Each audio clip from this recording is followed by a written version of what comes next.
O mundo achava que o maior trunfo do Irã era seu arsenal de foguetes, suas milícias espalhadas pelo Oriente Médio e seu programa nuclear secreto. Mas o Mossad descobriu algo muito mais valioso e muito mais frágil. Em uma operação silenciosa e devastadora, a inteligência israelense mirou onde ninguém ousava tocar: a economia iraniana. E o que veio depois foi um colapso invisível, mas fatal. Refinarias explodiram, a moeda afundou e o regime começou a tremer. O que realmente está acontecendo por trás dos panos? O Irã ainda tem forças para reagir? Ou estamos vendo o início do fim de uma das teocracias mais temidas do planeta? Fique até o fim, porque o que você vai ver agora, o mundo não quer que você saiba. Você pode destruir um general, pode explodir uma base militar, pode até mesmo eliminar cientistas nucleares em pleno território inimigo. Mas nada disso se compara ao que o Mossad realmente fez com o Irã. A verdadeira arma não foi um drone, nem um míssil hipersônico. Foi a estratégia. O alvo não era um homem, era a economia iraniana. A chamada Operação Leão Ascendente, realizada por Israel em parceria com sua inteligência mais letal, o Mossad, parece ter sido apenas mais uma série de ataques cirúrgicos contra estruturas militares e estratégicas do Irã. Mas quem observa de perto, entende. O objetivo era outro. O Mossad foi direto ao centro de gravidade do regime dos ayatolás, sua capacidade de financiar a própria sobrevivência. Vamos aos fatos. O Irã controla uma das maiores reservas de petróleo do planeta. São cerca de 157 bilhões de barris comprovados, o que o coloca entre os 5 países com maior potencial de exportação energética do mundo. Além disso, possui a segunda maior reserva de gás natural do planeta. Em teoria, isso deveria torná-lo uma potência econômica. Mas esse é apenas o palco. Nos bastidores, o enredo é outro. Corrupção sistêmica, sanções internacionais, má gestão, fuga de cérebros e uma elite militar que transformou o país em um feudo próprio. Estamos falando do IRGC, o Corpo da Guarda Revolucionária Islâmica, que não apenas comanda o aparato militar paralelo do país, mas também controla 30% da economia iraniana e mais de 60% das exportações nacionais, segundo estimativas do CSIS. E foi justamente esse império econômico informal que o Mossad começou a desmontar. Na Operação Leão Ascendente, dezenas de alvos foram atingidos quase simultaneamente, alguns em pleno território iraniano. Refinarias e centros logísticos utilizados pelo IRGC para escoar petróleo clandestinamente para a China e Síria foram neutralizados.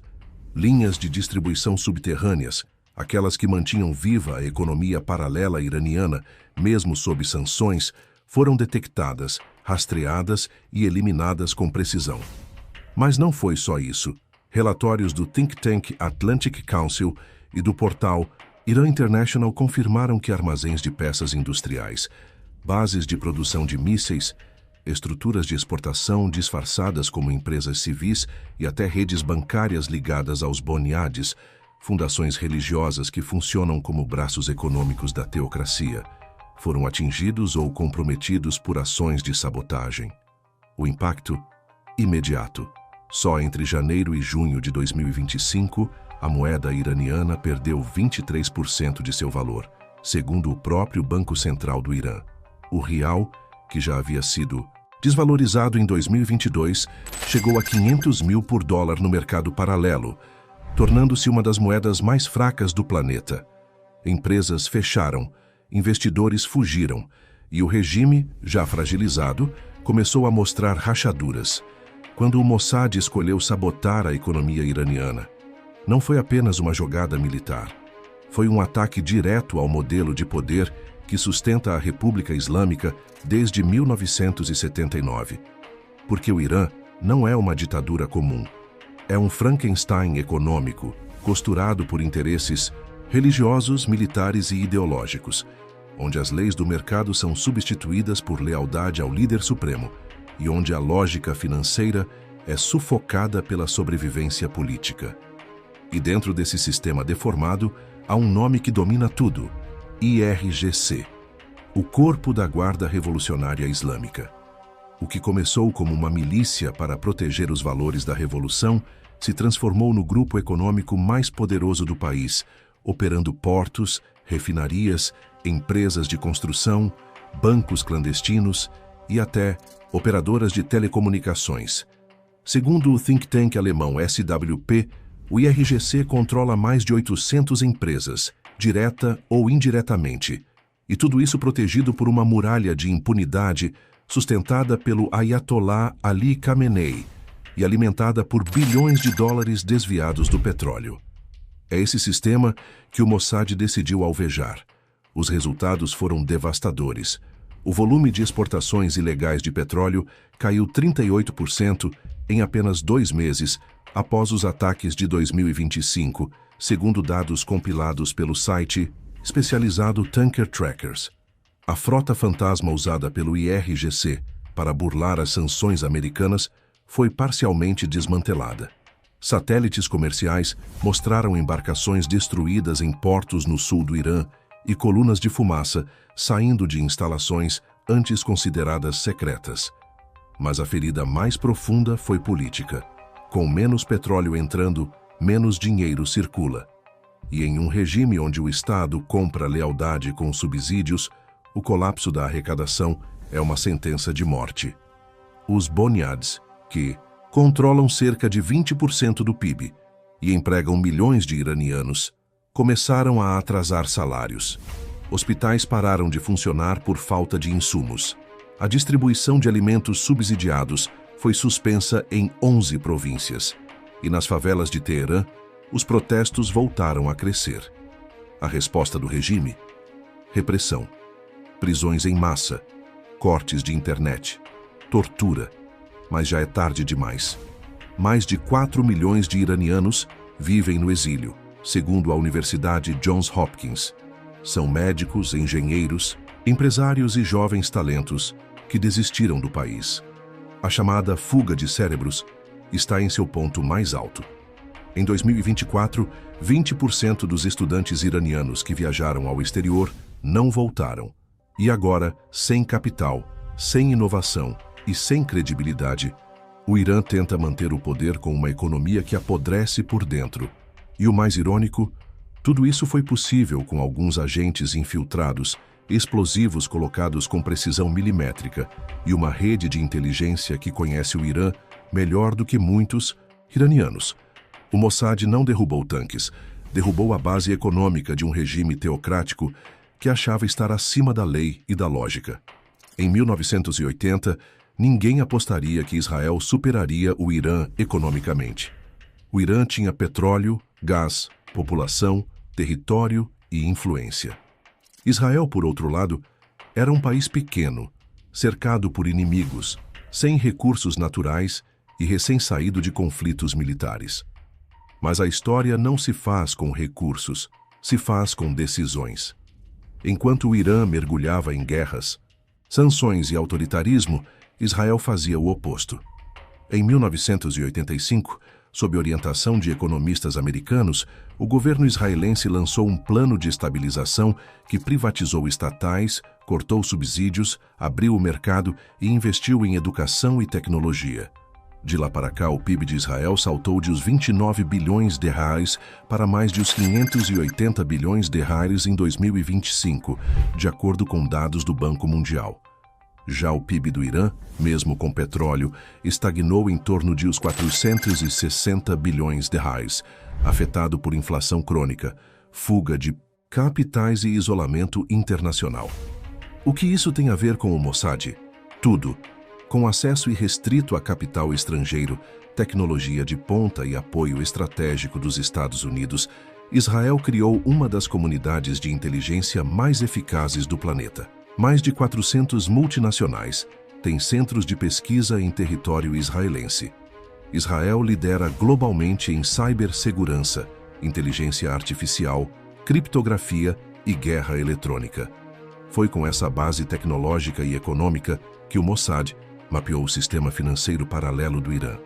rastreou contas, interceptou navios, corrompeu fornecedores, expôs rotas de lavagem de dinheiro e transformou um regime oculto em um regime vulnerável. E não é só o Mossad que se beneficia desse contraste. A economia israelense é resiliente, diversificada, integrada ao mundo. O Irã, fechado, ineficiente, dependente de petróleo e dominado por redes de influência religiosas e militares. Um dado simbólico: o PIB per capita de Israel em 2025 ultrapassa R$55 mil, enquanto o do Irã, ajustado por paridade de poder de compra, é inferior aos R$20 mil, segundo o FMI. A moeda israelense, o shekel, é forte, estável e usada até em investimentos internacionais. Já o real iraniano se tornou um papel pintado, com inflação acima de 45% ao ano e perdas constantes de valor. Dados confirmados pelo Banco Central do Irã. E agora, diante dessa diferença gritante, o Irã começa a entender que não adianta ter foguetes se não consegue comprar comida. O seu maior erro: achar que poderia resistir ao Ocidente com tanques e turbantes, mas foi vencido por microchips, sanções e inteligência de elite. A guerra não precisa de bombas nucleares para ser vencida. Às vezes, tudo o que se precisa é paralisar o motor invisível de um inimigo: sua economia. Foi exatamente isso que o Mossad fez com o Irã. O mais impressionante é que o regime iraniano ainda tenta manter a pose. Mas por trás dos microfones, os números não mentem. Inflação superior a 45% ao ano, segundo o próprio Banco Central do Irã. Uma moeda tão desvalorizada que $1 equivale a quase R$600 mil no câmbio paralelo. Exportações de petróleo em queda livre, com menos de 500 mil barris por dia em 2025, comparado aos 2,5 milhões anteriores às sanções, dados da Agência Internacional de Energia. Um PIB real que caiu mais de 10% entre 2022 e 2025, segundo o FMI. E o mais alarmante: protestos em mais de 40 cidades, segundo relatórios do Observatório de Direitos Humanos. O povo iraniano está farto de filas para pão, de gasolina cara, de censura, de jovens presos por usar roupas ocidentais. E agora, farto de ver o país à beira do colapso por decisões que nunca foram suas. Do outro lado, Israel não precisou lançar bombas nucleares. Precisou de dados, infiltrados, sabotagem e alvos estratégicos bem escolhidos. O Mossad transformou refinarias em cinzas, bloqueou o fluxo de capital do IRGC, desestabilizou as fundações religiosas que lavavam dinheiro e, acima de tudo, expôs a falácia da invencibilidade iraniana. Agora, o que resta? O regime dos ayatolás está isolado, empobrecido, dividido internamente e com uma juventude que não acredita mais nas promessas da Revolução de 1979. O Irã poderia ter sido uma potência regional. Tinha todos os ingredientes: população, território, energia, cultura. Mas escolheu o caminho do confronto, do radicalismo, da repressão. Israel, com 1/10 da população, venceu essa guerra sem precisar começar outra. E o mundo inteiro viu. Este é meu canal no YouTube. Se inscreva para receber boa notícia e se manter bem informado.